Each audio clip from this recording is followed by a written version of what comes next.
Good morning, folks. Welcome to another chip break. Yesterday stunk.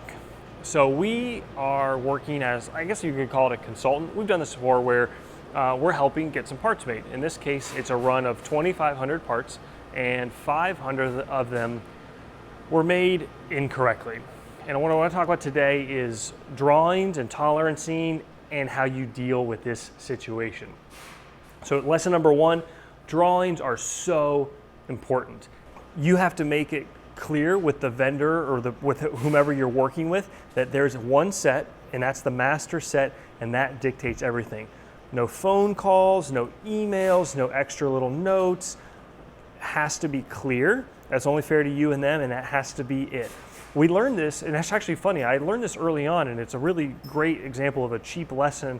When I first got started, when I was in New York City in the TAG, we didn't have any ability to produce at a bulk level, so we sent stuff out. So I learned where to mark things up and what mattered, because when it's done wrong, that stinks. And so here we went through, I think, 4 iterations of the same drawings, just refining. I wanted to make sure everything we cared about was there, but they weren't over tolerance. They weren't over dimension. There wasn't too much noise. Doing 47 call outs on a drawing to be obnoxious and cover your butt is not a win-win. It's got to work for both parties. This example, the vendor screwed up. They know they screwed up.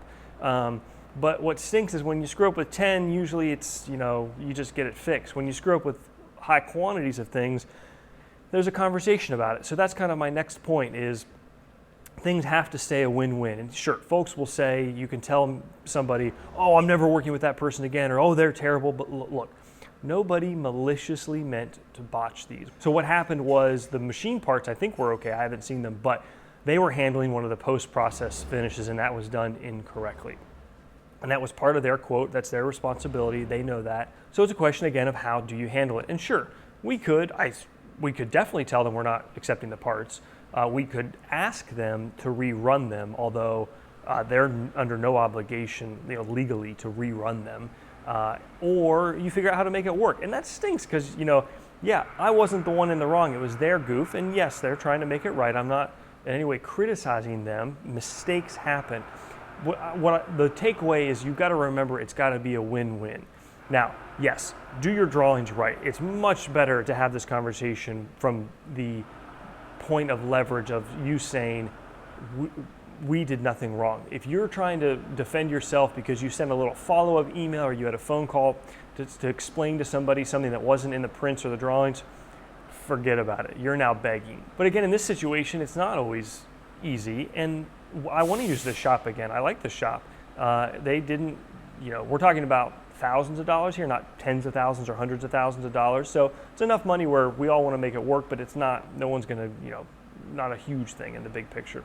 And I guess that's the new normal, just so people realize mistakes happen. So create your drawings so that they're toleranced correctly, emphasize what's important and what's not important, and then be clear about it. Don't play hide the monkey and try to sneak something by, because that's not a win-win. You always got to think, what's the next move? If this part's wrong, how do I handle that?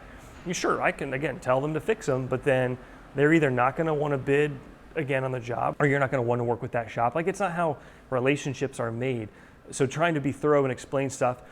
And, hey, we were on the phone with a different vendor trying to talk them through, I'll just tell you, it was an anodizer, and I was saying, hey, this is a pretty value-added product. It's got quite a bit of money invested in it and the material and the time by the time it gets to you. What happens if there's, how do we play this out when there's a scratch or there's a ding or something happens?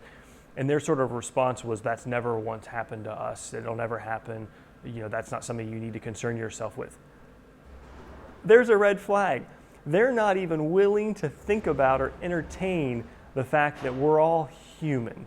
And anodizing, trust me, the guy on the phone that I was talking to, he was not the one racking the parts. You got to remember, the person racking the parts, probably not the person that has the level of skill or attention to detail as the business owner or a 30-year-old tool and die maker doing something. So you got to be realistic about it. Write your prints and stack the deck in your favor there, so you do have at least a point of leverage. And hey, if the parts are out of spec, we're not paying for them if there's a problem in the end. But you also got to remember, you got to make it work for you, and it's got to work for your vendor.